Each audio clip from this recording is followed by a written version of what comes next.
একটা খামার, এখানে স্বপ্ন নিয়ে শুরু করেছিলাম। আজকে আলহামদুলিল্লাহ মোটামুটি অনেক দূর আগাইছে আপনাদের দোয়া ও ভালোবাসায়।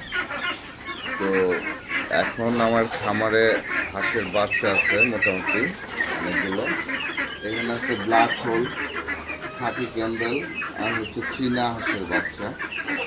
যদি কারো বাচ্চা লাগে তাহলে নিতে পারেন আমার এই হোয়াটসঅ্যাপ নাম্বারে ও মেসেঞ্জারে নক দিলে যোগাযোগ করা সম্ভব। এখানে ব্ল্যাক হোল, খাকি ক্যাম্বেল আর চীনা হাঁসের বাচ্চা আছে। ইভেন যদি আরও মুরগির বাচ্চা প্রয়োজন হয় বা কোয়েলের বাচ্চা প্রয়োজন হয় তাহলে আমার সাথে যোগাযোগ করতে পারেন। আমার শখের খামার এই আইডিতে যোগাযোগ করলে হবে।